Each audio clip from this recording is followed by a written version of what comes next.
Maintenant, on va lancer ce webinaire. Alors, toujours pareil, pourquoi ce webinaire? Donc, c'est un webinaire qui est coordonné par Culture Co dans le cadre du LUCAS, qui est le laboratoire d'usage culture, art, société.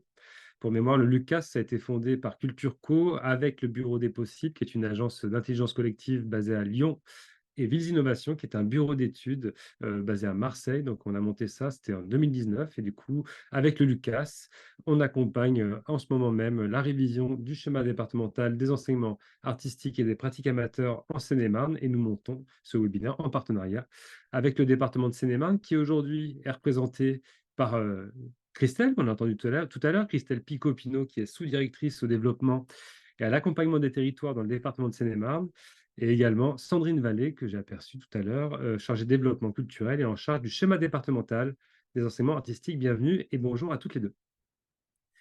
Du coup, on est sur un temps de rencontre national, hein. C'est l'idée d'organiser ce webinaire à partir des thématiques qu'on a pu identifier en Seine-et-Marne.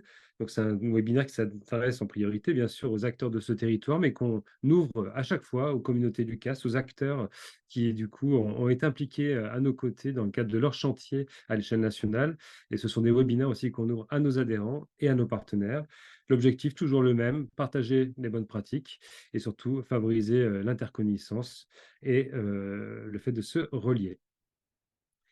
Donc, là, on est sur un sujet qui est celui de la coopération. La coopération, levier de développement des pratiques artistiques et culturelles. On a choisi de faire un focus sur le département de la Haute-Loire. Alors, quelques éléments. Pourquoi cette thématique? En effet, il y a de nombreux départements qui révisent actuellement leur schéma départemental des enseignements artistiques et, il faut bien le dire, dans bien des cas, un constat demeure. Les coopérations intersectorielles et territoriales dans le domaine des enseignements artistiques sont très souvent limitées. Sauf exception, globalement, le décloisonnement des services départementaux reste bien souvent un enjeu majeur, si ce n'est la clé, qui permettrait, in fine, d'agir sur le décloisonnement des acteurs et des territoires. Alors, on pense ici forcément au lien, par exemple, entre structures d'enseignement artistique et acteurs des politiques de solidarité, du social, hein, dans la perspective d'une éducation artistique et culturelle à tous les âges de la vie, par exemple. Cette situation, on l'a observée pour partie en Seine-et-Marne, et pour autant, il faut bien souligner que ce département a joué un rôle majeur, hein, un rôle clé dans la mise en réseau des structures d'enseignement artistique, et ce depuis 2007.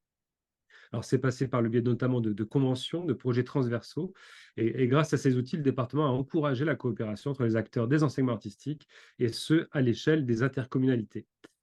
On peut souligner aussi que le département de Seine-et-Marne, et je parle sous le contrôle de Christelle, a également soutenu activement la structuration des réseaux territoriaux.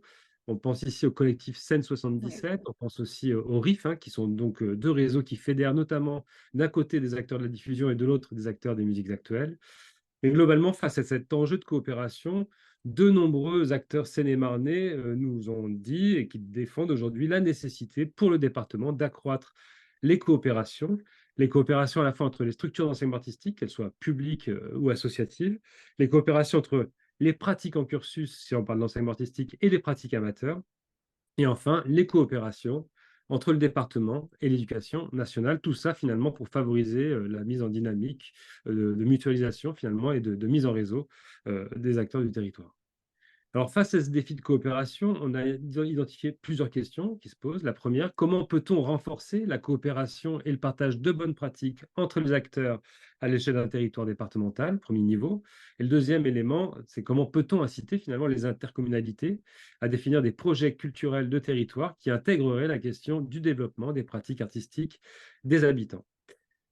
Alors, dans le paysage des politiques culturelles, les expérimentations des collectivités territoriales ne manquent pas.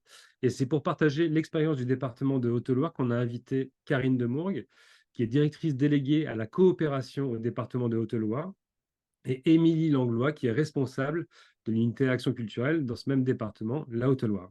Alors, avec Karine, on va se pencher sur les dynamiques de coopération territoriale et intersectorielle en Haute-Loire, notamment dans le champ culturel. Alors ça, c'est une première séquence qui va durer une vingtaine de minutes et qui sera justement suivie d'un temps d'échange. Et à ce titre-là, n'hésitez pas, au fur et à mesure de l'intervention, de poser vos questions dans l'espace de chat ou converser, discuter maintenant. Et dans un second temps, On aura Émilie Langlois, du coup, qui nous proposera d'explorer au travers de cas pratiques, finalement, la façon dont ces dynamiques de coopération ont pu bénéficier et bénéficier encore au schéma départemental des enseignements artistiques, aux acteurs des enseignements artistiques et finalement aux habitants du département de la Haute-Loire. On aura un temps d'échange et on clôturera ce webinaire avec une petite prise de parole de Christelle Picopino et Sandrine Vallée si elles le souhaitent. Sans plus attendre, je vais céder la parole du coup à Karine Demourgue. Karine Demourgue, du coup, Karine, on se tutoie parce que Karine, on se connaît depuis un bout de temps. Karine faisait partie des premières personnes qui ont expérimenté le Lucas et c'était à l'époque en 2019-2020. Karine, comment est née l'idée de mettre en place la mission coopération que tu diriges au département de Haute-Loire et quel est finalement le constat initial qui a conduit cette initiative? Karine, je te laisse donc la parole. Merci Cédric. Bonjour à tous. Alors Karine, c'est moi. Et ici, à mes côtés, c'est Émilie. Voilà. Alors oui, voilà. Donc aujourd'hui, je suis directrice déléguée à la coopération donc au département de la Haute-Loire, au sein d'une direction qui s'appelle la direction attractivité et développement des territoires. Et dans cette grande direction, on a aussi donc la direction déléguée culture patrimoine au sein de laquelle Émilie travaille, et puis une autre direction déléguée développement durable et sport et une direction collège. Et aux côtés de la direction déléguée culture patrimoine, travaille également la médiathèque départementale et les archives départementales. Voilà, donc c'est un petit peu le périmètre de notre direction attractivité et développement des territoires.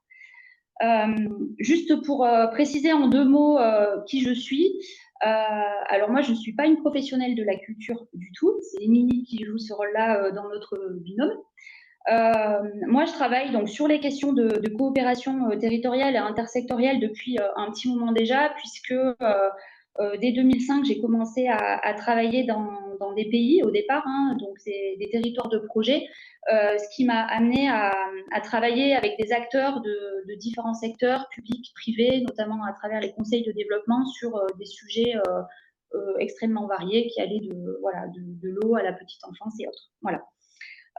Et pour ce qui concerne voilà, ma place au département de la Haute-Loire, eh bien, c'est depuis 2017, dans le cadre de la coopération culturelle, de la politique culturelle, pardon, que l'on a commencé à travailler sur ces questions de travail en transversalité.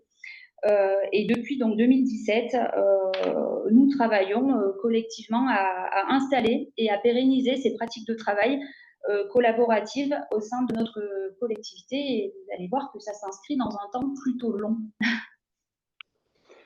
Ok. Donc voilà, cette diapo simplement pour illustrer que les dynamiques de coopération au sein de la collectivité, elles sont alors voilà, elles ont démarré en 2017, mais elles s'inscrivent plutôt dans un temps long parce que la coopération, ben, ça ne se décrète pas, ça se construit.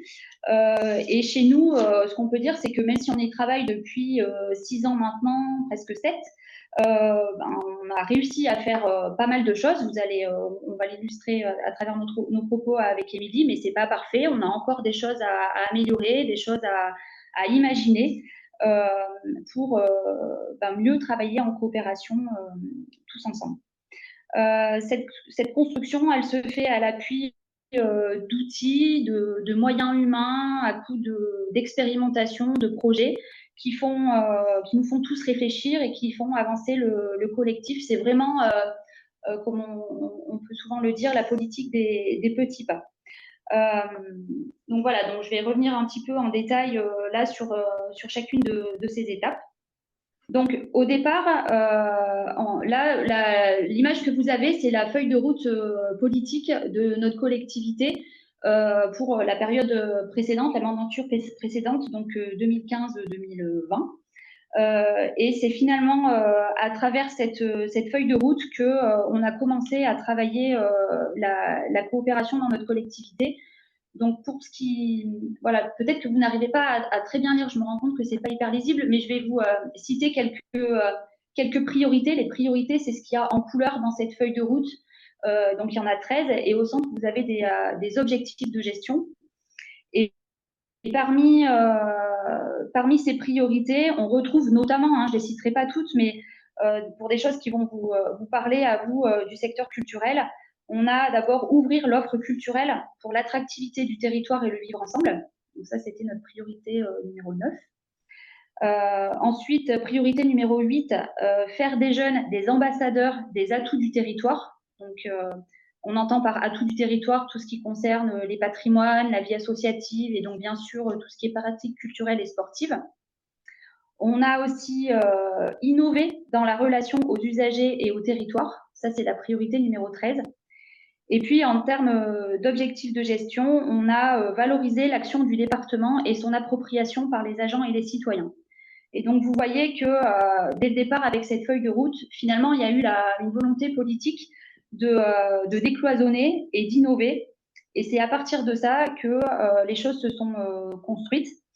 Et donc, on avait un DGS à l'époque qui a, avec l'élu à la culture, qui ont demandé de créer une politique culturelle transversale qui pouvait du coup permettre de travailler cette intersectorialité et voilà, pour montrer l'utilité de la culture et le fait voilà, qu'elle peut s'adresser notamment à une diversité de publics.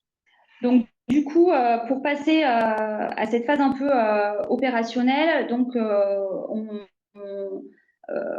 oui, de la phase stratégique, de ce qui est écrit dans la feuille de route, les grandes orientations politiques, et bien du coup, il a fallu passer à une phase un peu opérationnelle. Et donc, du coup, comment ça s'est construit et bien, le directeur de l'époque de notre pôle culture, patrimoine, animation et vie associative, on était à cette époque-là dans une autre configuration d'organisation. Donc, c'est Grégory Lasson, peut-être que certains d'entre vous le connaissent. Eh bien, il a créé cette démarche qu'il a appelée Public en découverte et qui est devenu finalement un petit peu le projet le projet de service de ce pôle culture, patrimoine, animation et vie associative. Donc, en fait, cette démarche, je vais rentrer un petit peu dans le détail assez rapidement, mais cette démarche, elle est devenue le fil conducteur des projets dans les thématiques de notre pôle, à savoir, donc bien sûr, le volet culturel avec les pratiques artistiques, mais également dans notre pôle, nous avions des collègues qui travaillaient aussi sur le patrimoine bâti, sur le patrimoine naturel, et puis sur le sport et la jeunesse dans le champ extrascolaire. Donc cette démarche, elle est venue finalement faire du lien entre toutes les thématiques et les agents de ce pôle. Donc c'est un peu ce qui est expliqué dans le schéma. Dans les bulles bleues, on n'entrera pas dans le détail, mais vous retrouvez chacune des thématiques que je viens de citer. Vous retrouvez aussi écrit en orange sur les côtés les 4 objectifs de cette démarche, avec positionner la culture comme outil de lien social, l'éducation des publics jeunes, avec co-construire et animer des projets éducatifs départementaux à destination des publics jeunes, favoriser l'accès aux pratiques artistiques, et puis préserver et valoriser les richesses du patrimoine du département. Et au centre, vous avez en quelque sorte les conditions de réussite des projets qui doivent découler de cette démarche publique en découverte, à savoir des projets pensés pour les publics. Et à cette époque-là, on a positionné des publics comme étant prioritaires. Donc, parmi ceux-là, les jeunes. Donc, c'est écrit dans cette démarche, mais les jeunes fréquentant les centres de loisirs et les jeunes fréquentant les collèges. Autres publics, les publics qu'on a appelés les publics dits empêchés et qui relèvent, qui sont les publics suivis par la direction de la vie sociale chez nous, donc les personnes âgées, les personnes en situation de handicap et les personnes en situation de précarité. Et puis également, troisième public prioritaire, les agents et les élus de la collectivité. Donc, je le disais, première condition de réussite des projets pensés pour les publics, en relation avec les acteurs du territoire. Pour répondre, c'est la troisième condition aux 4 objectifs que j'ai cités tout à l'heure. Et puis, en favorisant la logique de réseau interprofessionnel. Voilà, donc du coup, à travers cette démarche publique en découverte, ce qu'il faut qu'on retenir, c'est que la culture, mais aussi le sport et les patrimoines sont devenus des outils du vivre ensemble de l'éducation et de l'attractivité, telle que le préconisait la feuille de route. Et donc, ça a permis en quelque sorte de traduire l'engagement des compétences facultatives, comme la culture, au service des compétences obligatoires. Et ça a été une façon, du coup, d'introduire l'intersectorialité au sein de la collectivité entre notre pôle culture, patrimoine, animation et vie associative, et puis notre direction de la vie sociale, la mission collège, qui s'appelait comme ça à l'époque, et puis également la DRH et le service jeunesse. Alors, je vous ai un petit peu parlé du pourquoi, finalement, on en est arrivé là, le sens posé par la feuille de route, le public en découverte, ça a été le comment. Et du coup, là, je vais vous parler un petit peu de qui, du coup, a animé cette démarche public en découverte. Donc, je vais vous parler de la mission publique. Donc, la mission publique, vous voyez, elle regroupe au départ 4 agents. Et elle est créée pour animer la démarche publique en découverte et pour apporter une expertise qui n'existait pas déjà dans ce pôle, à savoir une expertise sur les publics. Quelles sont les attentes des jeunes, quelles peuvent être les attentes des personnes âgées, des personnes en situation de précarité, quelles sont leurs difficultés, comment on peut les approcher. C'est un petit peu toute cette expertise-là que les agences de mission publique ont pu amener. Et puis aussi une expertise en matière de méthodologie de projet pour justement tracer un peu le chemin vers plus de transversalité et finalement ouvrir les voies de communication. On peut dire ça vraiment comme ça, entre les différentes thématiques et entre les différents services et les différentes directions. Voilà. Ce qu'il faut retenir aussi, c'est que cette équipe, elle n'a d'existence que s'il y a à côté d'autres équipes qui détiennent une expertise plus thématique, plus sectorielle, comme ça peut être le cas pour la culture, parce que s'il n'y a pas d'acteurs culturels, s'il n'y a pas une connaissance du terrain, des problématiques en matière culturelle, ça fait une connaissance des intentions des acteurs. Et voilà, du coup, évidemment, il n'y a pas de lien qui puisse être créé. Donc, c'est une mission qui s'inscrit vraiment en complémentarité avec les services existants dans la collectivité. Ensuite, concrètement, comment on s'y est pris on a travaillé autour des dispositifs de financement. Alors, on avait un dispositif, je ne vais pas tous les citer, mais un dispositif de financement des centres de loisirs. Et en 2017, on les finançait à la fréquentation, en fonction du nombre de jeunes, d'enfants qui fréquentaient les centres de loisirs. Et en fait, on a arrêté ce mode de fonctionnement-là et on a mis en place un appel à projet pour financer les centres de loisirs en fonction des projets proposés aux jeunes et des projets notamment des activités, des médiations culturelles notamment proposées aux jeunes. Voilà. Donc on a vraiment inversé, on est devenu financeur de projets et plus le guichet, c'était aussi vraiment une volonté de notre collectivité à ce moment-là d'être partenaire de projets. On a aussi été mobilisé des crédits comme la conférence des financeurs, si certains d'entre vous connaissent. Et puis, on a créé notre appel à projet, la culture du lien social, pour financer des projets qui pouvaient émaner de structures sociales ou médico-sociales. Voilà. Ensuite, sur le volet partenariat, on a mis en place des outils pour faciliter la mise en relation entre les différents acteurs. Donc, notre première action, ça a été de mettre en place un livret ressources à destination des centres de loisirs, puis on l'a ensuite fait pour les structures d'accueil des personnes âgées. On le fait maintenant aussi pour les structures petite enfance. Et c'est un livret dans lequel on recense toutes les actions culturelles proposées par nos partenaires, donc plutôt les structures qu'on finance, et qui viennent, voilà, ce sont des actions qui sont destinées à ces publics prioritaires. Voilà, les partenaires, ça signifie que les partenaires ont une compétence pour intervenir auprès du public, et en fait, on le vérifie justement. Donc voilà, donc ça permet ensuite au centre de loisirs d'avoir une base de données, on va dire, avec des partenaires mobilisables pour mettre en place ces fameux projets de médiation auprès des jeunes. Et puis, j'en parlerai un petit peu tout à l'heure, on a mobilisé aussi des conventions, et notamment les conventions territoriales d'éducation artistique et culturelle qui nous ont permis de créer du lien aussi avec les territoires, voilà, et notamment avec les communautés de communes. Mais j'y reviendrai un petit peu plus tard. Et puis, enfin, ce qu'on s'est attaché à faire aussi, on s'est attaché à faire du projet parce qu'on sentait bien que cette démarche publique en découverte, elle était complexe à comprendre. Parfois, travailler en coopération, c'est pas toujours évident. Ça veut dire ça demande une énergie supplémentaire. Et donc, on s'est dit, il faut absolument qu'on mette en place des projets qui nous permettent de montrer en quoi travailler à plusieurs est enrichissant et peut permettre de faire mieux que si on avait travaillé tout seul de son côté. Donc voilà, on a mis, il y a quelques exemples là qui sont notés et je pourrais y revenir si ça vous intéresse plus tard. Donc justement sur les CTEAC, en fait, ça a été la base pour engager ce travail autour de l'éducation artistique et culturelle avec les territoires. Jusque-là, on avait beaucoup travaillé sur les publics, mais avec les partenaires des publics, les structures sociales, médico-sociales de jeunesse, mais pas tellement avec les communautés de communes.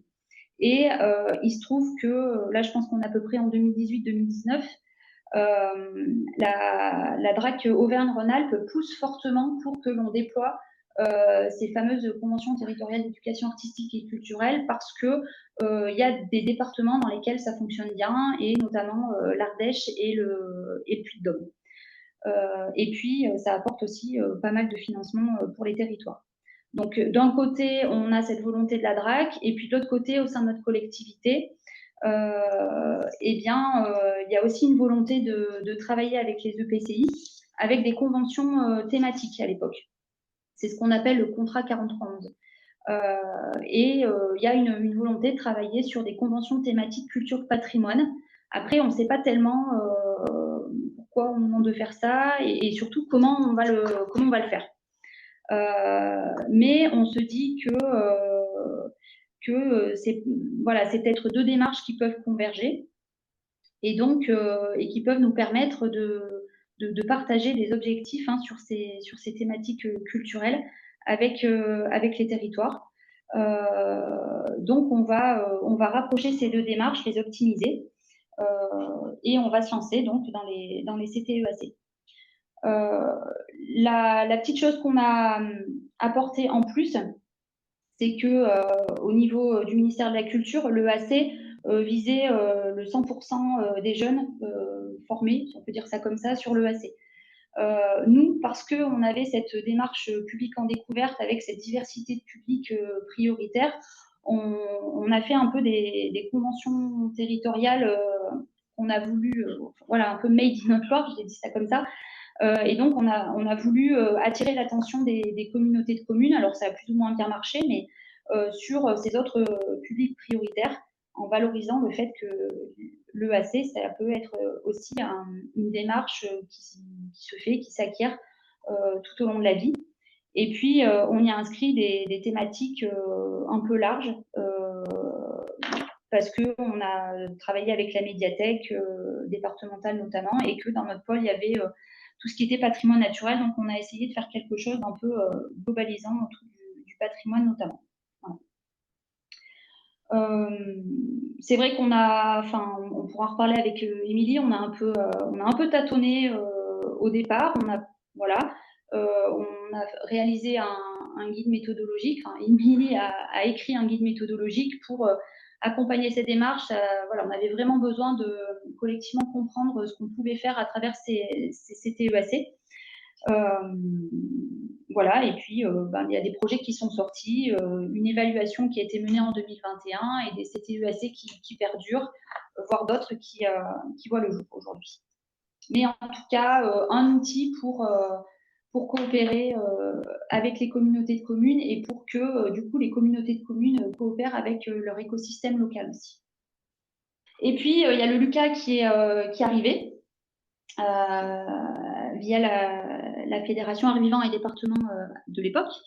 Et on a répondu donc à cet appel à manifestation d'intérêt sur le LUCA parce que c'est vrai qu'on avait initié pas mal de choses, voilà, sur les CTEAC, on avait voilà, nos publics prioritaires, et voilà, on s'est dit qu'on avait aussi besoin de faire avancer ces différentes démarches, et de prendre un peu de recul et de travailler un peu plus en coopération avec les acteurs concernés. Donc, on s'est inscrit dans le LUCA. Et le LUCA, c'est ce qui est écrit, ça nous a apporté un peu de méthode, notamment sur comment on fait coopération, quels sont les outils d'intelligence collective qu'on peut mobiliser, comment on se préoccupe réellement des besoins des habitants. Voilà, le LUCA nous a amené beaucoup d'outils. Donc, je ne vais pas tout redécrire parce que voilà, c'était vraiment riche comme expérience. Mais au départ, on est parti avec 3 EPCI, et puis on a fini avec 2 EPCI. Et on a voilà, réalisé ce diagnostic par observation, par immersion aussi. Et ce qui est intéressant là, qui est noté en rouge, c'est que cette démarche, quand on s'est mis à travailler vraiment sur le LUCA, on était en crise sanitaire. Donc du coup, on n'a pas pu faire autrement que de prendre en compte ce contexte un peu particulier. Et c'est vrai que ce qui a été intéressant, c'est qu'on était parti un peu mis en tête au départ sur l'observation des besoins culturels des habitants. Et puis en fait, on est revenu un peu en arrière.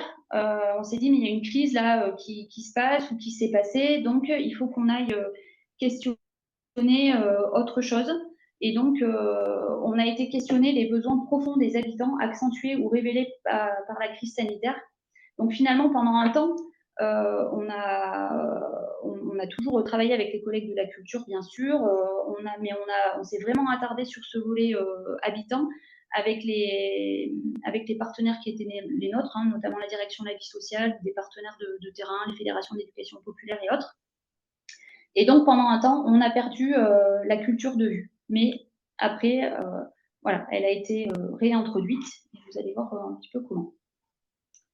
Donc, à partir de ce diagnostic, eh bien, on a dégagé 3 problématiques concernant les besoins des habitants. Alors, je ne vous les cite pas, elles sont affichées. Mais ce qui est intéressant, c'est que vous voyez, il n'y a pas de culture, en fait. Il n'y a pas le mot culture, il n'y a pas de référence culturelle ou artistique dans ces problématiques. On est plutôt sur voilà, l'intergénérationnel, les personnes les plus fragiles, on est sur des questions d'âge, de dignité, de dynamique citoyenne et autres. Et c'est vraiment de cette base-là qu'on est reparti, et qui nous a amené ensuite à réintroduire, vraiment à retravailler tous ensemble le social, la jeunesse, la culture, à partir de ces problématiques. Et on a cherché donc à identifier des solutions à travers une journée de travail qui s'est déroulée en visio, parce qu'on n'avait pas trop le droit de se réunir encore à cette époque-là. Et on a produit 5 projets qui pouvaient venir répondre à ces besoins d'habitants. Et vous voyez qu'on a réintroduit du coup des dimensions culturelles sur certains projets, mais pas tous. Et enfin, ça nous amène à la conclusion du LUCA, qui a amené finalement à la création de cette direction déléguée à la coopération. Donc là, c'est le rendu du LUCA phase 1, enfin, je ne sais pas comment vous l'appelez, donc de la coopération culturelle à la culture de la coopération. Et en fait, donc notre directeur, Grégory, s'est ressaisi de cette démarche LUCA, de ses résultats, pour créer en 2021 donc la direction déléguée à la coopération. Et aujourd'hui, voilà, ce qu'il faut visualiser, c'est qu'au départ, il y avait une mission publique qui était rattachée à un pôle culture, patrimoine, animation et vie associative, et qu'aujourd'hui, cette direction déléguée à la coopération, elle est positionnée non plus seulement au sein par exemple, de la direction culture aujourd'hui, mais au sein d'une direction vraiment plus large avec plein d'autres thématiques, qui est donc la direction attractivité et développement des territoires.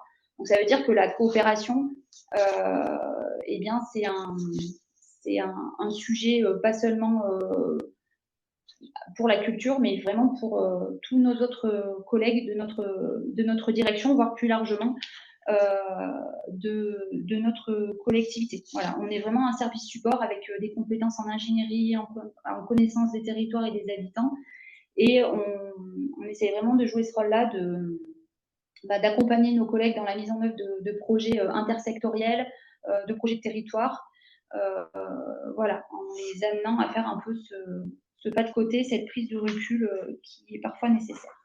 Pour conclure, aujourd'hui, cette direction de coopération, elle évolue donc dans un autre environnement politique, puisque voilà, il y a eu des élections, donc on a une nouvelle feuille de route politique, c'est celle qui s'affiche à l'écran. Et donc aujourd'hui, on a 7 défis majeurs, 14 objectifs, c'est ce qui est en couleur à votre gauche. Et ce projet politique, il est guidé par 3 valeurs, donc orienté usager, collectif et responsable.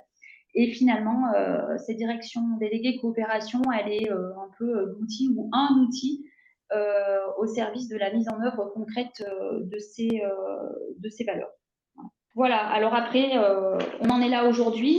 On sait qu'on a pas mal de choses à faire, mais on peut tirer déjà quelques enseignements, hein, un petit bilan. Ce qui est vachement important quand on travaille sur ces questions de coopération, parce que ça implique des changements de pratiques, parce que ça bouscule, c'est vraiment d'avoir un portage politique et un portage technique fort pour encourager tout le monde à être dans ces postures de coopération et pour faire valoir oui, à notre niveau en tout cas, cette direction déléguée de la coopération comme un outil qui peut aider tout un chacun à approfondir ses pratiques de travail en coopération. Ce qui est important aussi, bien, bon, ça va un petit peu avec le portage politique, hein, mais c'est l'appropriation par les élus. Et c'est vrai que nous, avec la feuille de route et la valeur du collectif, on se retrouve, voilà, la dimension coopération est plutôt prise en compte, même bien prise en compte, on peut dire. La coopération, ben, ça permet souvent de gérer la complexité. Voilà, on travaille tous dans un environnement qui est de plus en plus contraint, avec une multiplicité d'acteurs. Donc, voilà, la coopération et les compétences qu'on y retrouve en termes d'animation et de facilitation des échanges entre les uns et les autres, ça permet d'une certaine façon de gérer cette complexité-là. Voilà, et ce dont on se rend compte aujourd'hui, c'est qu'on a une demande des services hein, au sein de notre direction, mais plus largement au sein de la collectivité, qui s'accroît, qui devient croissante, voilà, avec le temps. Donc, du coup, on se dit qu'on est au bon endroit pour poursuivre dans l'évolution des pratiques professionnelles de tous. Après, voilà, les difficultés, je l'ai un peu dit, c'est que c'est sur le temps long. Donc, tout ça, ça se passe sur un temps long. Donc, faut faire preuve de persévérance. Il faut essayer de ne pas s'essouffler. Des fois, on voudrait aller plus vite, mais voilà, il faut prendre en compte le temps de chacun. Ce qui est vachement important et qu'on ne fait pas très bien, qu'on s'astreint à faire mieux, il faut vraiment formaliser les petits pas, toutes les petites étapes, formaliser les projets qui sont des réussites. C'est très important parce que c'est la mémoire du travail accompli et c'est ça qui fait qu'on rend visible en quoi les dynamiques de coopération, elles sont importantes, en quoi les outils qui permettent de coopérer sont importants. Donc, si vous démarrez demain des choses en termes de coopération, je vous invite vraiment à formaliser ça sous forme de bilan pour donner à voir et pour donner à comprendre comment ça se passe et ce que ça produit de positif. Parce que, et finalement, c'est un peu le dernier aspect, effectivement, ce qui se fait par la coopération, c'est pas toujours visible. C'est plutôt du ressort de l'immatériel, de l'humain. Ça veut pas dire que c'est pas important, mais ça veut dire que ça se voit pas. Et voilà. Et donc, c'est pour ça qu'il faut vraiment essayer de matérialiser les choses, de les formaliser le plus possible. Merci Karine, merci beaucoup pour ce premier témoignage du coup. Alors pour l'instant, on a des participants un peu timides avec le chat et on n'a pas vu grande question remonter. Moi, je m'en suis noté et n'hésitez pas à les poster au fur et à mesure, là comme ça on pourra soit vous donner la parole, soit les porter à votre place si vous en avez. Du coup, je reviens sur peut-être un point qui peut paraître un détail, mais vous avez vous avez pris le parti de considérer les élus et les agents comme un public prioritaire. Et moi, j'aurais bien voulu vous entendre un peu plus là-dessus, mais voilà, pour éclairer ce point de vue. Oui, donc comme je disais, il y avait dans cette première feuille de route cet objectif de gestion de favoriser l'appropriation des politiques départementales par les élus, par les agents et par les habitants. Donc, au même titre qu'on a essayé de déployer des actions de médiation auprès des publics extérieurs, eh bien, on a déployé des actions de médiation pour les agents. Alors, je peux donner un exemple, ça peut être organiser une visite d'une propriété départementale. Voilà. Ça peut être peut-être sur un festival. Le département accompagne fortement les festivals. On a eu organisé une visite pour quelques agents sur un festival et à l'occasion de ce festival, les agents ont pu rencontrer les organisateurs qui ont pu expliquer voilà, pourquoi ils faisaient ce festival, comment ça s'organisait. Et puis ensuite, voilà, participer au spectacle. Voilà, c'est des choses, c'est un exemple de choses qu'on a pu faire. Et l'idée derrière ça, c'est de ne pas simplement dire à un agent on peut vous donner X places pour aller voir un spectacle, mais que le spectacle soit, parce que bon, c'est sympa, mais en même temps, ça permet pas de comprendre le rôle de l'acteur culturel et comment il travaille, pourquoi il fait ça, voilà. Donc, l'idée de la médiation, elle est bien d'approfondir cette connaissance du secteur culturel quelque part. Ok, merci, merci Karine. J'avais du coup plutôt aussi une autre question. Là, tu parlais tout à l'heure d'une démarche vraiment qui se met à l'écoute des besoins profonds des habitants à l'époque de notre compagnonnage Lucas. Là, aujourd'hui, comment le département intègre-t-il finalement les retours des habitants, voire des acteurs culturels dans ces projets de coopération, si on peut appeler ça comme ça? Est-ce qu'il y a aujourd'hui une habitude de se mettre encore à l'écoute des besoins des acteurs et des habitants? Oui, alors on le fait quand même beaucoup, le plus souvent à travers des intermédiaires. Si je prends le cas par exemple de la jeunesse, on a notre collègue qui est en charge de la jeunesse et qui travaille en direct avec les accueils collectifs de mineurs, les centres de loisirs par exemple. Donc lui, il va aller questionner les centres de loisirs, les animateurs, les directeurs pour voir voilà, quels sont leurs besoins et parce que eux connaissent aussi les besoins des jeunes. Après, et du coup, ça, on s'en sert ensuite pour adapter les actions plus thématiques euh, pour le public. Après, de plus en plus, parce qu'on a recruté quelqu'un récemment sur le mode projet et la relation usagée, pour un temps donné en tout cas, on essaye d'aller de plus en plus souvent au devant des usagers. Ok, merci, merci Karine pour cette réponse. Alors, ce que je propose, moi, sans plus attendre, c'est peut-être de laisser du coup la parole à Émilie pour voir dans quelle mesure finalement cette dynamique autour des publics, dans un premier temps, puis cette mission de coopération, elle vient soutenir finalement la démarche en faveur de la pratique artistique des habitants, à savoir le schéma départemental des enseignements artistiques, et du coup de voir un peu comment ces acteurs sont mobilisés autour de vous dans cette logique de coopération. Émilie, si tu es prête, du coup, on va te laisser la parole et on vous laisse poursuivre avec le partage d'écran.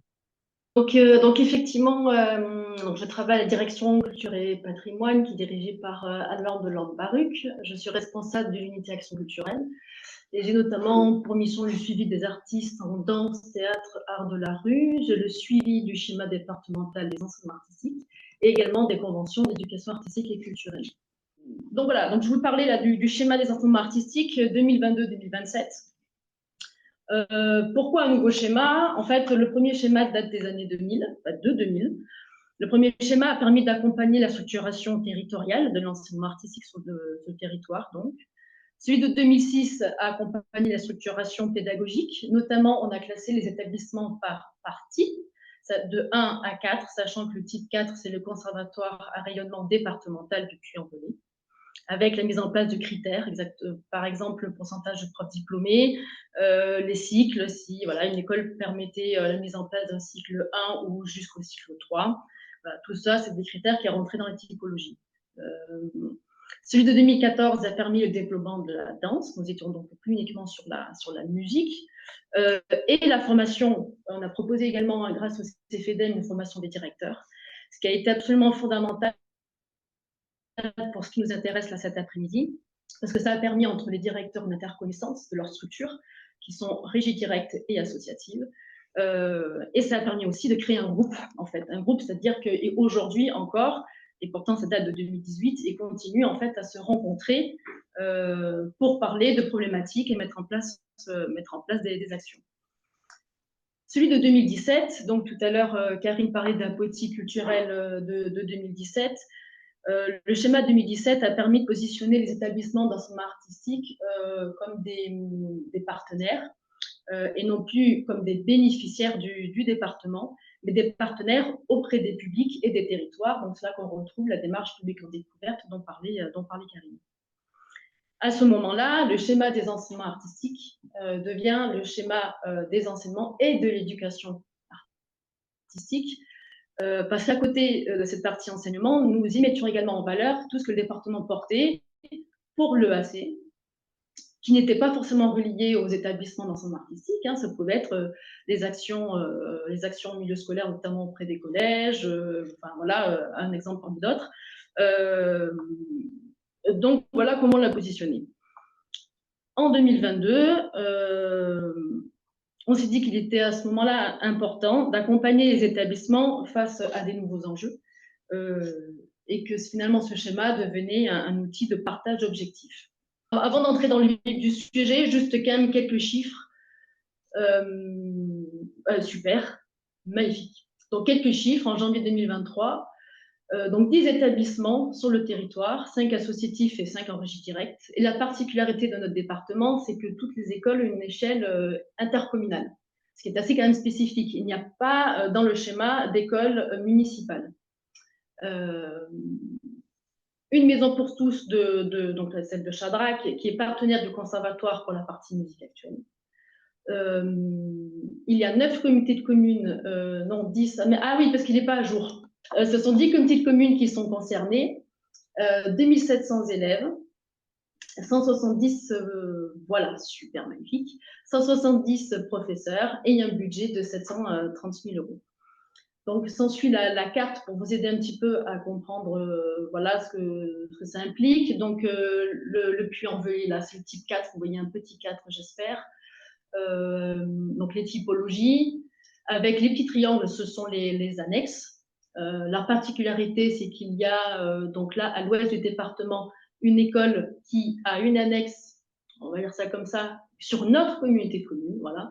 Mais sinon, toutes ces écoles ont vraiment une échelle intercommunale. Il n'y a qu'une communauté de communes qui n'a pas d'établissement d'enseignement artistique. Donc, c'est quand même assez en fait, facile de travailler parce qu'autour de la table, et d'où l'importance de ce qui s'est passé après, autour de la table, nous avons finalement une dizaine de directeurs pour construire donc le schéma départemental de l'enseignement artistique de 2022. Ça a commencé comment alors déjà, on avait entendu de la part des directeurs en disant celui de 2017, vous l'avez rédigé un petit peu tout seul, est-ce que vous pourriez aussi faire appel à nous? Donc on l'a entendu et c'est ce qu'on a mis en place. Il y a ici en Haute-Loire une structure qui s'appelle le CIPRO, qui agit sur l'économie sociale et solidaire et qui met en place des DLA. Une des écoles avait fait appel à cette structure CIPRO pour mettre en place un DLA, puis finalement s'est désisté. Or, le CIPRO s'est retrouvé avec un intervenant un peu sur les bras. Ils nous ont contactés, ils nous ont dit, mais alors, voilà, on a un intervenant qui est censé travailler sur le développement de la musique sur un territoire. Est-ce qu'éventuellement, ça vous intéresse? On a dit oui, bien sûr. Donc, le CIPRO, grâce à cet intervenant, a proposé des rencontres entre écoles associatives, parce que comme vous le savez, les DLA d'abord concerne les écoles associatives, les associations, mais a permis quand même de faire venir les directeurs des écoles en régie directe. Et cet intervenant extérieur a permis finalement la libération de parole des directeurs qui ont fait remonter des besoins, ont fait remonter des idées et des objectifs. Donc, il y a eu une première rencontre. Donc, nous, n'y étions pas du tout à ce moment-là. Puis, il y a eu une première rencontre qui a été faite où ils ont fait remonter, en fait, ces idées, ces objectifs. À la suite de ça, nous avons mis en place 5 réunions. Nous avons demandé à l'intervenant, parce que le DLA était terminé, de poursuivre le travail avec nous. Parce qu'il nous semblait intéressant, nous, département, d'être avec les établissements d'enseignement artistique et non pas ceux qui géraient les réunions. Et ça a permis aussi une certaine neutralité. Donc, nous avons fait ces 5 réunions de co-construction avec les directeurs et directrices, bien sûr. Nous avons convié à certains moments des partenaires extérieurs, comme la DRAC, l'espace académique, le CFEDEM, le CFLI. Et nous avons également convié les collègues de la mission coopération, de la direction de coopération que dirige Karine Demourgue, notamment le collègue en charge de la jeunesse et la collègue en charge des autres publics.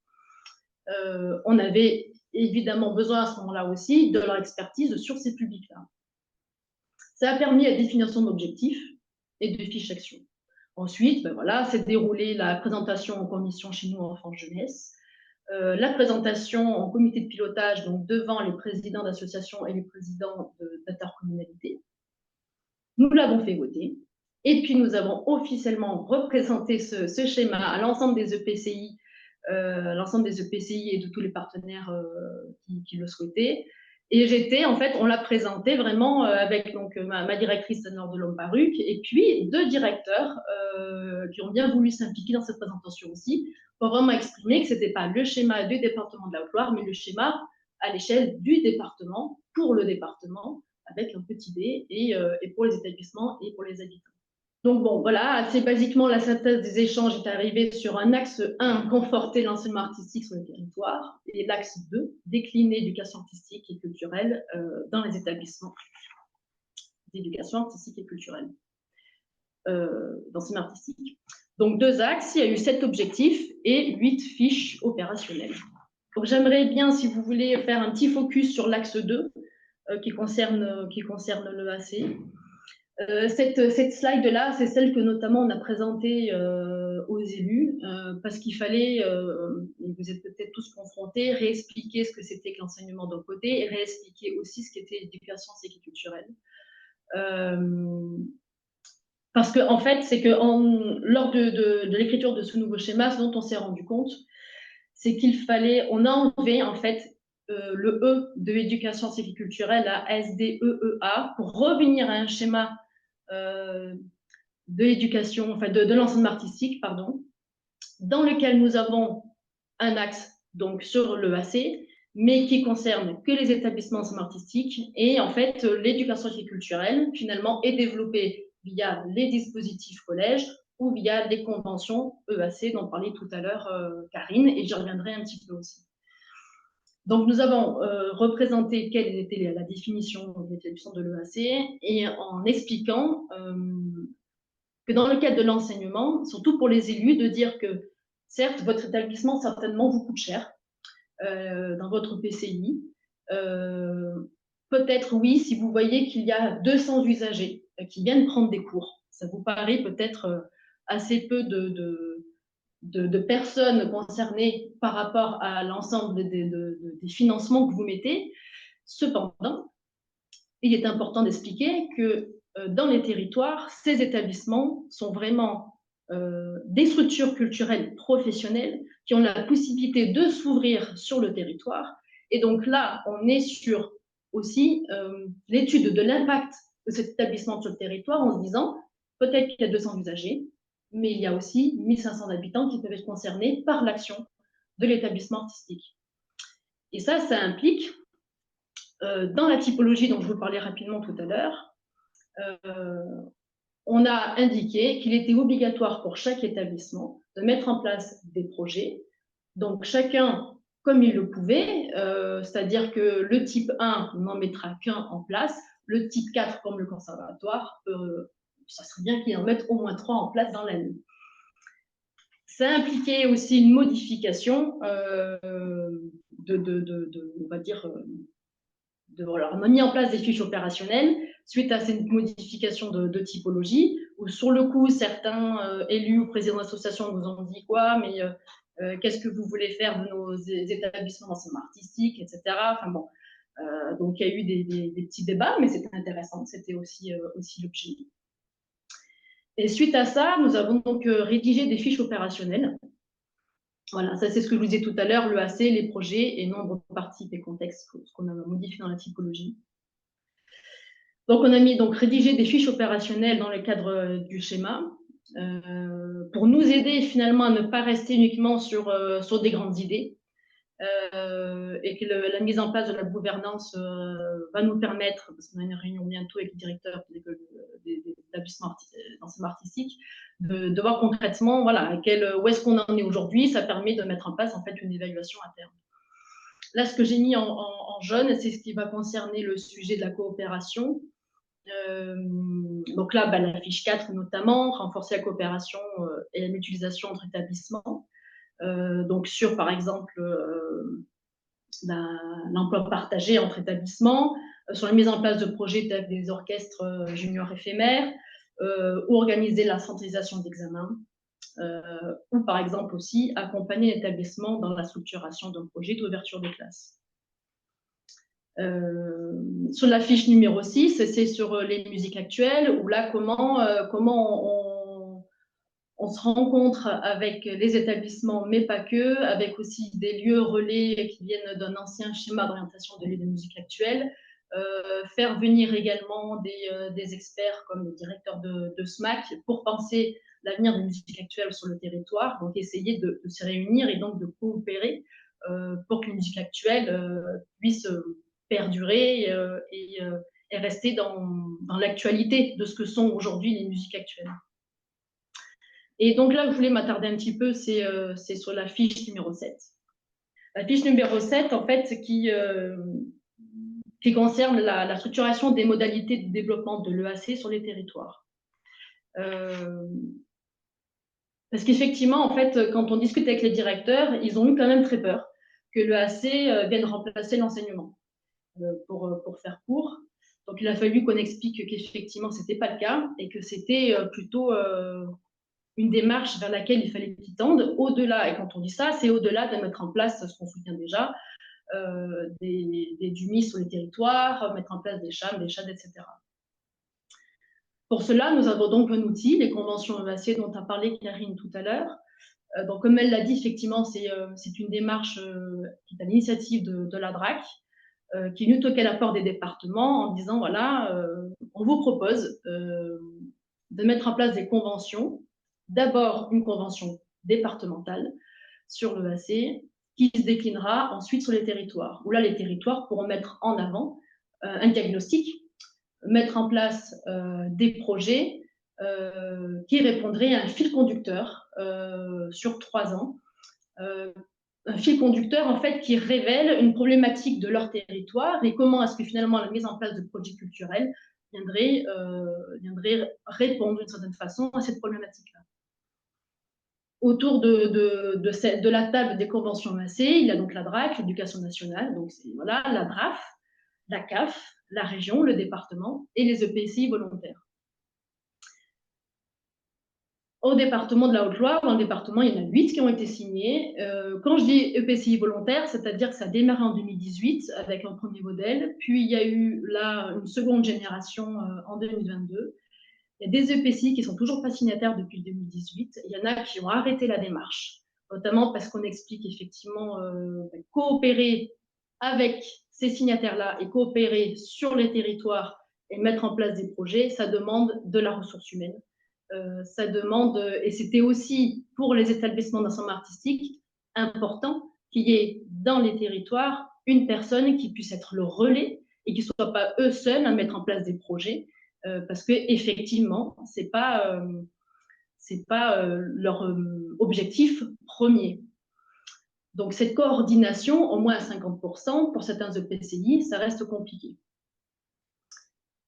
Pour ça, donc, il y a eu de la boîte à outils dont a parlé tout à l'heure Karine, et puis un document d'auto-évaluation que nous avons rédigé, alors grâce notamment au département de l'Ardèche qui en avait rédigé un, on l'a donc pris, on l'a remouliné avec le département du Puy-de-Dôme, et autour de la table, il y avait notamment la DRAC, l'Éducation nationale et la région pour retravailler cet outil d'auto-évaluation pour permettre à chaque EPCI de se rendre compte en fait en quoi une convention EAC a été importante pour leur projet culturel de territoire pour ceux qui souhaitent en mettre un, ou intéressante en tout cas dans quelle dynamique ça a apporté sur le territoire de mettre en place des projets transversaux avec divers partenaires, de se rendre compte que certes il y avait le public scolaire mais pas que sur le territoire qui pouvait se permettre de s'adresser à d'autres publics et que finalement, nous, les signataires, on leur apportait de l'ingénierie, du conseil, on les accompagnait, parce que c'est quand même une sacrée démarche,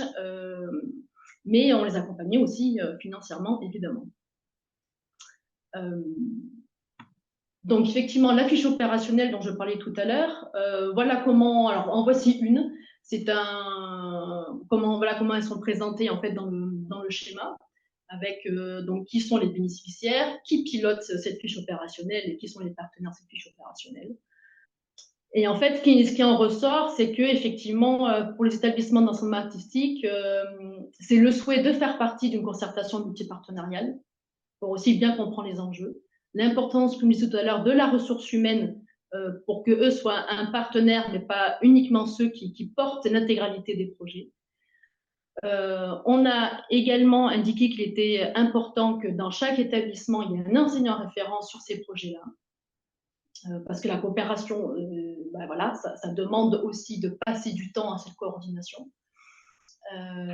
Et puis, l'adaptation des compétences des directions, parce qu'effectivement, monter un projet, ça demande quand même des compétences que parfois certains directeurs, ils en manquent et ils en ont besoin. Et ils nous ont fait part du fait que c'était quelque chose sur lequel il fallait qu'ils travaillent. Parce qu'effectivement, faire un projet en coopération, c'est toute cette structure, tous ces publics, tous ces partenaires. et qu'effectivement, pour un établissement ensemble artistique, pour certains, ça fait peur finalement de sortir d'une certaine zone de confort, même si aujourd'hui l'enseignement, je ne dis pas que c'est une zone de confort, mais zone de confort parce que c'est sortir de soi, sortir de ses murs, aller faire un certain inconnu aussi, et que les conventions EAC, en tout cas pour les EPCI qui les ont mis en place, ça a vraiment aidé déjà financièrement, parce qu'au moins l'établissement enseignement artistique n'a pas été obligé de sortir l'intégralité d'un financement pour porter un projet. Mais ça a permis aussi cette transversalité au sein des EPCI dans les services, c'est-à-dire que la personne en charge de la culture va travailler avec la personne en charge de la jeunesse, va travailler avec le réseau des bibliothèques, va travailler avec les personnes en charge des familles, et que tout ça, ce sont aussi des apports pour les établissements d'enseignement artistique, de ressources, en fait. Voilà. Donc là, c'est un projet. Alors, pour changer un peu, j'ai pris les beaux-arts et je n'ai pas pris la musique. C'est un des projets qu'a mis en place notamment le conservatoire avec Ella Epitre, que vous connaissez peut-être. Donc l'idée était effectivement de sensibiliser aux arts plastiques, d'écrire une œuvre commune pour divers publics et avec surtout divers publics, donc les écoles, les collèges, les élèves du conservatoire, évidemment, le grand public et les personnes en précarité. Et là, j'aimerais bien faire un petit focus sur les personnes en précarité avec l'association 10 mois. C'est une association en fait qu'il y a sur le territoire. C'est un collectif où il y a en fait c'est un collectif de différentes structures comme ATD Carmonde, il y a le CCAS du Puy, la Croix-Rouge, le Secours catholique, le Secours populaire. L'objectif en fait de cette association, c'est de mettre en place des ateliers de pratique artistique pour les personnes en situation précaire. Et le conservatoire a donc fait appel à cette association pour que les personnes qui le souhaitaient, adhérents à cet asso, puissent participer à une des grandes œuvres qui a été faite sur la place principale du puits. Donc, c'est la photo juste après. Voilà, donc on voit là un des géants qui a été fait sur la place du Breuil. Donc, il y a eu des élèves qui ont participé, donc ces personnes en situation de précarité. Il y a eu du lycée également qui est intervenu. On voit tout en bas la photo d'une des jambes. On voit l'échelle, en fait, quand même, des personnes qui étaient présentes. Et ça a été, pour l'association Dis-moi, un partenariat fondamental dans l'idée de collaboration, en fait, sur un projet de territoire, et qui sortait de ce qu'ils pouvaient faire eux, avec leurs moyens, mais que finalement, le fait que le conservatoire ait mis en place ce projet dans le cadre d'une convention AC, avec l'ingénierie transversale, avec des financements de la DRAC, de la région, du département, ça a permis, en fait, à ces personnes-là de pouvoir participer à ce projet un peu fou. Donc, il y a des géants qui émergent un peu partout sur le territoire, sur l'agglomération, notamment dans des cours de collège aussi. Et ce qui a été chouette, c'est que, bon, évidemment, les artistes et la ne pouvaient pas aller partout sur l'agglomération parce qu'elle est très grande. L'éducation nationale, en fait, a permis à des écoles de pouvoir quand même faire leur projet et c'était Recrête à Récré. Donc là, il y a 1000 élèves qui ont participé à ce projet-là. Et même si l'AEPIT, les artistes n'ont pas pu être présents, ils ont quand même participé. Et il y a eu un site internet dédié avec toutes les photos, tous les projets qui ont été faits dans les cours d'école. Donc là, c'est le pas de côté dont je vous parlais tout à l'heure. Donc on s'éloigne un petit peu du schéma, si vous voulez bien. Mais c'est un exemple de coopération un peu particulier. Je ne sais pas si vous connaissez la compagnie Cirque Les Rois Vagabonds. Le principe, c'est qu'ils se sont rendus compte qu'à leur spectacle concerto pour deux clowns, ils s'adressaient toujours au même public, parce qu'ils faisaient une date dans un théâtre, puis une autre date dans un autre théâtre à l'autre bout de la France, et se sont dit, mais on s'adresse toujours, en fait, finalement, aux mêmes personnes qui ont l'habitude de venir voir les spectacles. Comment contrer ça? Donc, leur idée, c'était, on pose un chapiteau sur une place de village, et on reste 3 semaines minimum. Et là, normalement, le bouche à oreille devrait fonctionner. Pour cela, ils ont besoin de s'associer, et donc de coopérer, parce qu'ils ne peuvent pas arriver juste comme ça, poser le chapiteau sur une place de village. Donc, c'est demander, ou à la demande d'associations locales, de mettre en place un village éphémère autour de leur chapiteau et donc autour de leur spectacle. C'est donc à l'initiative de la Maison pour tous de Chadrac et du collectif Dis-moi, dont je vous ai parlé tout à l'heure, qui sont venus nous chercher. Alors, quand je dis nous, c'est évidemment la mairie de Chadrac, où le chapiteau s'est posé, la Ligue de l'enseignement, la coopérative culturelle, qui est là aussi un super modèle de coopération, mais je ne vais pas en parler maintenant, mais en tout cas, c'est voilà, Copart. Donc, et nous, le département de la Haute-Loire. Et on s'est dit, OK, on va essayer de réfléchir ensemble sur la mise en place du village éphémère autour du chapiteau. Ça n'a pas été une mince affaire. On a essayé de faire ça, en fait, grâce à l'approche des droits culturels. On s'est fait aider d'Anne Aubry, qui est dans le réseau Culture 21, parce que finalement, on se retrouvait des fois à faire des réunions, 4 heures ou 3 heures de réunion, où rien de concret ne sortait, parce que personne d'entre nous ne prenait le lead, finalement, pour dire on va faire comme ceci, on va faire comme cela, on récupère les informations, et voilà comment ça va se passer. Donc, bon, voilà, comme vous le savez, quand on travaille pour une collectivité, il faut convaincre les élus. Alors là, la chance qu'on avait, c'est que la maire de Chadrac est notre élu de la culture. Mais comme vous le savez aussi, il n'y a pas que l'élu de la culture qui peut dire oui, voilà, on y va, on va dans ce projet-là. Donc, il a fallu convaincre aussi notre présidente. Et on se retrouvait avec mon collègue Jérôme à se dire, mais là, en fait, qu'est-ce qu'on écrit dans une note? Quand au bout de 3 heures de réunion, finalement, il n'y a rien de concret qui sort, qu'est-ce qu'on rédige? Comment on arrive à convaincre? Parce que c'est quand même un peu particulier comme projet. Et surtout que là, on était impliqués non pas comme des financeurs ou dans du conseil, dans la démarche, on était vraiment autour de la table pour réfléchir à la mise en œuvre du projet. Et ça pouvait aller jusqu'à se demander si on allait être bénévole finalement au moment où le chapiteau allait se poser. Concrètement, on ne nous a par exemple pas permis, nous, de pouvoir monter le chapiteau, voilà, parce que c'est pouvait y avoir des risques et que en tant qu'agent de collectivité, on n'était pas couvert pour ça. Mais en fait, ça a été un projet absolument extraordinaire. C'est-à-dire qu'effectivement, ça a fonctionné. Il y a eu, je crois, que quelques centaines d'euros qui ont été dépensés pour la communication. Et en fait, ça a fait complet pendant 3 semaines. Ça a fait complet pendant 3 semaines parce que cette coopération a permis déjà à ce que chaque structure puisse faire appel à son réseau.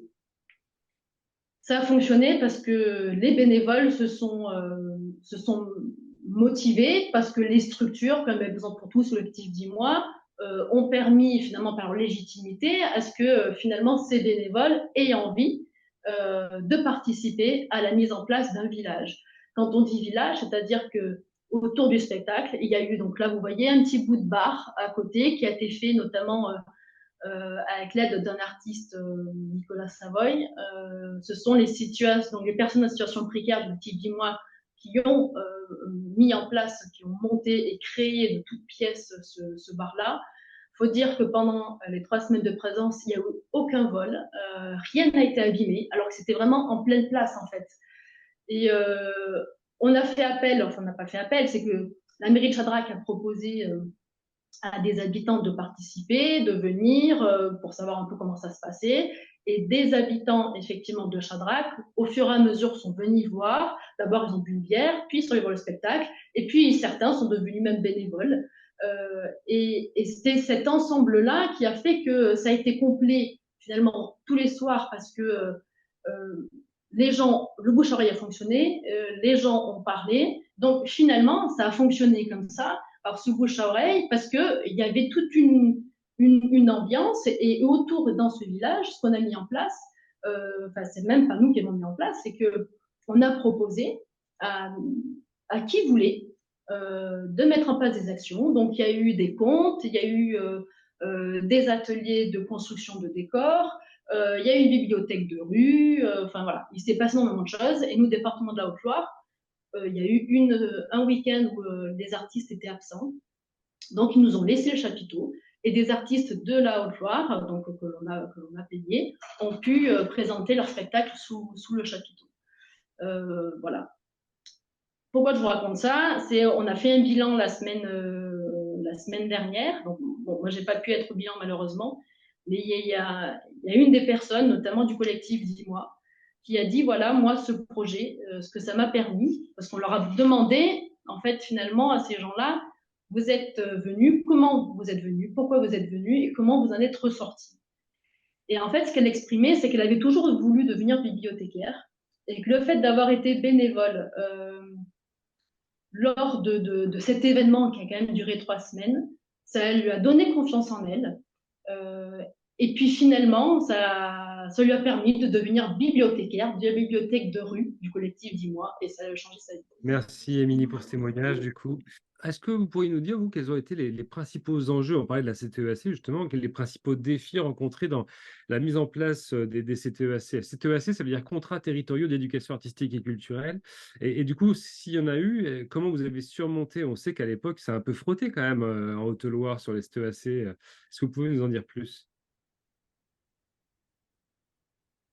Alors ça a frotté effectivement parce que quand la DRAC est arrivée avec cette proposition-là, c'était aussi une première, en tout cas pour la partie Auvergne, parce que Rhône-Alpes, ils avaient déjà entamé depuis 3 ans la démarche, mais pour la partie Auvergne, c'était vraiment le tout début, les prémices.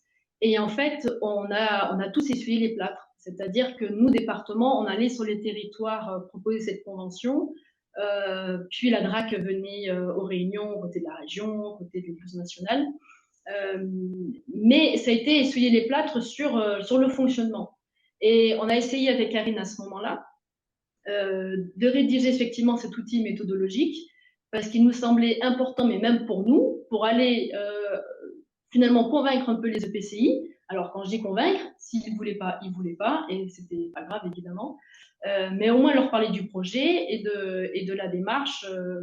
Et en fait, certains EPCI au départ ne comprenaient pas forcément où est-ce qu'on voulait aller. On avait du mal finalement à être clair parce qu'il fallait qu'on s'entende tous sur comment mettre en place les conventions de l'AC, qu'est-ce que ça a impliqué pour les territoires, qu'est-ce que ça a impliqué financièrement. Nous, au départ aussi, effectivement, il y avait on voulait mettre en place des conventions bilatérales avec les EPCI. la même année que cette proposition des conventions EAC. Donc, on a oublié notre bilatéral, mais là, on se retrouvait finalement avec 7 partenaires signataires. Et 7 partenaires signataires avec leur propre politique. Nous, notre politique EAC, mais tout en disant on pense ensemble, on pense commun. Ce que moi je dis au téléphone, Émilie, un EPCI, c'est aussi la DRAC qui le dit, c'est aussi la région qui le dit. Ben voilà, des fois certains EPCI, ah mais Émilie, je ne comprends pas, la région m'a dit ceci, m'a dit cela. Alors là, il fallait essayer de dire oui, oui, je sais, c'est tout à fait normal. Mais voilà, évidemment, c'est effectivement cette coopération où, voilà, évidemment, ça frotte parce qu'il faut qu'on soit bien d'accord sur ce qu'on fait ensemble. Et sur le pourquoi aussi. Et sur le pourquoi. Parce que c'est vrai que c'était un format peut-être un peu descendant avec un format de la DRAC, avec des expériences dans d'autres départements, certes, mais il nous a aussi fallu à tous le temps de l'appropriation de l'outil et le temps de la discussion pour savoir concrètement qu'est-ce qu'on voulait en faire de ces conventions et à quoi ça allait nous servir en fait. Donc ça, c'était un premier, c'était pour moi peut-être la première difficulté. Et puis après aussi, on y a greffé oui, toute cette diversité de partenaires avec la CAF, la DDCSPP, je crois à l'époque. Et donc c'est vrai que pour des communautés de communes qui travaillaient sur le sujet culturel, c'était pas forcément évident de comprendre pourquoi la CAF était dans le tour de table. Voilà. Et si on revient sur les intercos, aujourd'hui, est-ce que toutes les intercos ont pris la compétence enseignement artistique quelque part? Comment ça se passe? Est-ce que vous avez un interlocuteur dans toutes les intercos, un peu comme en Ardèche, hein, on a des coordinateurs un peu dans chacune des intercos qui pilotent finalement les projets culturels de territoire. Enfin, où est-ce qu'on en est de la structuration de l'interco culturelle chez vous? Alors, non, elles n'ont pas toute la compétence enseignement artistique. Certaines ont pris la compétence EAC, justement pour pouvoir mettre en place cette convention-là. Certaines sont passées par la compétence famille. On s'est rendu compte effectivement que là où il manquait un coordinateur, même à 50%, en fait, la convention n'a pas pu, les projets n'ont pas pu aboutir convenablement. Et en fait, ce sont ceux qui notamment ont arrêté le conventionnement, en tout cas n'ont pas renouvelé le conventionnement. Là où il y a conventionnement aujourd'hui, et notamment dans la seconde génération, avec les partenaires DRAC et Région, Éducation nationale, on insiste vraiment sur le fait qu'il faut qu'il y ait quelqu'un. Pour certains, ce sont les directeurs, notamment il y a une communauté de communes aussi, une directrice de l'école de l'enseignement, de l'établissement d'enseignement artistique, qui est également en charge de l'EAC. Pour certains autres, c'est la personne en charge du réseau de bibliothèques. Pour d'autres, il y a eu des recrutements de fait. Donc c'est vraiment divers. Mais on se rend compte en fait à quel point c'est nécessaire. Au conservatoire, je veux dire à l'agglomération du Puy-en-Velay, c'est multicéphale finalement, parce qu'il y a une personne qui est interlocutrice directe, mais le directeur du théâtre, le directeur du conservatoire, la conservatrice du musée, toutes ces personnes se retrouvent pour mettre en place les projets dans la convention aussi. Okay. Donc c'est vraiment au cas par cas, et c'est vraiment important dans ce sens-là, c'est on s'adapte en fait.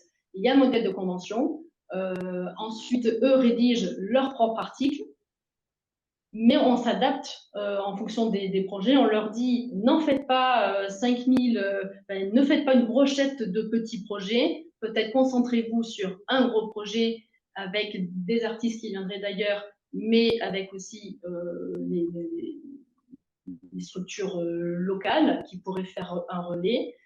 Mais on essaie vraiment de leur dire, voilà, on sait bien qu'il n'y a personne qui peut être à 100% sur cette convention EAC. Donc, voilà, il ne faut pas s'éparpiller, quoi. Voilà. Je ne sais pas si ça répond à ta question. Mais... Oui, ça répond totalement à ma question. Merci, Émilie. Du coup, on va prendre les trois petites questions qui sont remontées dans le chat avant de laisser peut-être la parole du coup à Christelle Picopino au département de Seine-et-Marne. Donc, c'est Camille Simon qui repose la question. Là, c'est donc deux questions sur la CTEAC. En gros, la CTEAC, comment elle était animée aujourd'hui au niveau du département? Est-ce qu'on est toujours dans la même config pluripartenariale là, que tu viens d'évoquer? Et est-ce que vous, au département, vous cofinancez des postes de coordination des CTEAC, en tout cas dans les intercos, j'imagine, c'est ce que veut dire cette question. Ça, c'est les deux premières. Et je finis du coup. La troisième question, c'est est-ce que vous développez d'autres projets relatifs aux droits culturels qui ne seraient pas axés sur les EAC? Et si oui, sur quoi? Donc, pilotage de la convention au niveau départemental, cofinancement des postes et financement de projets droits culturels sur autre chose que les EAC. Donc bonjour Camille. Donc en fait, aujourd'hui la coordination, Karine, il y a quelques années, me l'a laissée. Voilà, donc je suis toute seule sur le département. Alors j'envie le département de l'Ardèche qui a, voilà, où plusieurs collègues ont chacun un ou deux de PCI voilà, pour s'en charger. Non, là je suis toute seule dessus, mais toute seule finalement pas vraiment. Parce que grâce à la coopération, évidemment, je suis fortement en lien avec la conseillère Action culturelle de la DRAC, la conseillère de la région et les collègues de l'éducation nationale pour pouvoir finalement répondre aux besoins et aux questions des EPCI et les accompagner. Donc on va dire que je suis l'intermédiaire direct. Quand ils ont un problème, là tout de suite, ils m'appellent ou quand ils ont besoin d'un conseil, voilà, ils me contactent. Et j'essaie après de faire le lien. Mais je leur dis aussi, mais n'hésitez pas à contacter la DRAC, voilà, ou la région, ils sont là aussi pour vous écouter, pour vous entendre. Et après, on se fait aussi des réunions entre partenaires pour se poser la question de comment mieux accompagner cette PCI, là où éventuellement ça pourrait freiner un petit peu. Et du coup, vous financez des postes Voilà. dans les intercos ou pas du coup, Émilie? Et non, et non, parce que nous, on n'a que, c'est déjà bien, mais en fait, on propose 4 000 € pour les projets. Mais malheureusement, non, il n'y a pas de financement. Et la DRAC, contrairement au CTL, en tout cas, la DRAC ne finance pas non plus de postes dans ce cadre-là. Ça marche. Donc, d'où la complexité, c'est que c'est vraiment une démarche de l'EPCI. Ouais, ok. Et est-ce que, donc, sur la question des droits culturels, du coup, est-ce que tu as d'autres projets qui ne seraient pas axés sur l'éducation artistique en quelques mots, puisqu'il est déjà 15h28 et on va bientôt donner la parole à Christelle, du coup. Eh ben non, donc j'ai un mot là. Enfin un, à moins que je me trompe, mais non, enfin, c'est-à-dire que là, c'était une vraie expérimentation, le projet dont je vous ai parlé tout à l'heure, un peu rapidement, hein, mais c'était vraiment une expérimentation et qu'il a fallu convaincre, hein, voilà, nos élus aussi de se lancer là-dedans, parce que ça répondait à aucun dispositif et que ça a été pour nous, voilà, aussi une expérience forte à vivre, une expérience forte où finalement on s'est rendu compte chacun que ça nous mettait dans des positions de changement de posture professionnelle, où on avait l'habitude de travailler avec chacune de ces structures dont je vous ai parlé en bilatéral, mais pas tous ensemble, et qu'il fallait mettre certaines choses de côté, et qu'on voyait aussi qu'ensemble, effectivement, on allait plus loin. Et c'est vraiment riche, beaucoup d'enseignements. Voilà. Mais pour le moment, non, nous, on n'a pas, on continue pas. Mais on sait déjà qu'à l'ouest du département, les rois vagabonds vont sans doute revenir parce qu'une structure locale veut les faire venir pour monter le même type de projet. Voilà. Ça marche. Ben, écoutez, merci à toutes les deux. Du coup, sans plus attendre, on va passer la parole du coup à Christelle, Christelle Picopino, donc au département de Seine-et-Marne. Christelle et même Sandrine, vous faites comme vous voulez. Qu'est-ce que vous entendez dans cette intervention? Qu'est-ce que vous retenez pour le département de Seine-et-Marne compte tenu de vos enjeux actuels pour le schéma? Alors, en 2 minutes, merci Cédric. C'est quand même très ambitieux de résumer tout ce qui a pu être dit ou quelques éléments intéressants parce qu'ils l'étaient tous. C'était quand même particulièrement Prends le dense. temps. Donc, merci en tout cas aux intervenantes pour toutes ces informations-là. Moi, ce que j'ai effectivement retenu, c'est cette phrase qu'on connaît tous et qu'on vit tous au quotidien, c'est que la coopération ne se décrète pas, elle se développe, elle se travaille. C'est clairement le sujet au cœur de notre schéma des enseignements artistiques, que ce soit dans la composition du COPIL que dans la composition et l'implication des acteurs de notre département dans les différentes étapes du co-diagnostic. C'est un vrai sujet, convaincre les acteurs du champ social qu'ils sont intéressés à la politique départementale en matière d'enseignement artistique, comment ça peut impacter leur public. C'est un vrai sujet, donc forcément, quand j'entends parler voilà, de ce portage politique et administratif, puisque je crois que c'est votre DGA ou DGS qui était aussi très moteur. Ben voilà, je sais qu'on a encore un grand pas à faire de ce côté-là, effectivement, en matière de transversalité en Seine-et-Marne. Très intéressé aussi, évidemment, par la notion d'attractivité. Je crois qu'on a encore beaucoup de travail à faire pour convaincre, effectivement, que culture et attractivité sont intimement liées.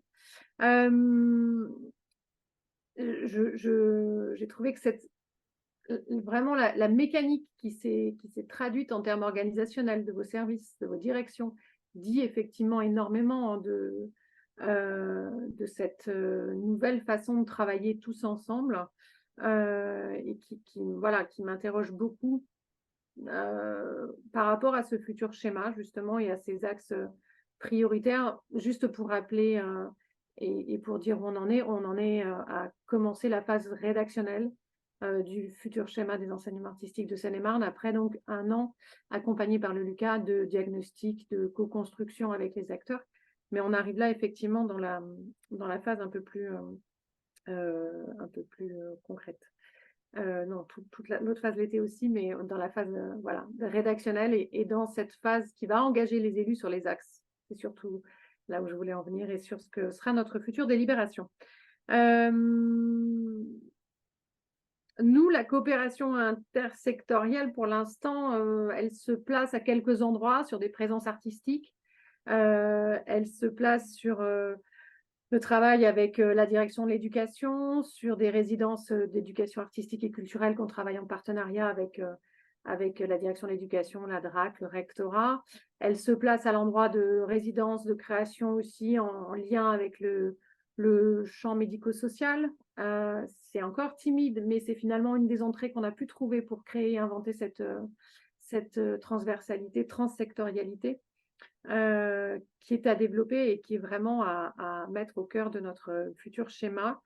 Quant à la coopération avec les intercos, dont on a pas mal parlé sur la fin, on l'a éprouvé une première fois entre 2017 et 2021-22 par des contrats d'aménagement culturel des territoires sur 4 intercos. Les résultats et les bilans sont très inégaux. À la fois parce qu'effectivement, il faut, on l'a dit tout au long du webinaire, une volonté politique forte, une organisation administrative. Peut-être qu'ils étaient trop ambitieux, peut-être que l'entrée aujourd'hui, à réfléchir avec mes collègues évidemment, ce serait justement une entrée peut-être enseignement artistique, avant que de parler d'aménagement culturel global. Peut-être qu'il faut effectivement voilà, repositionner une ambition sur un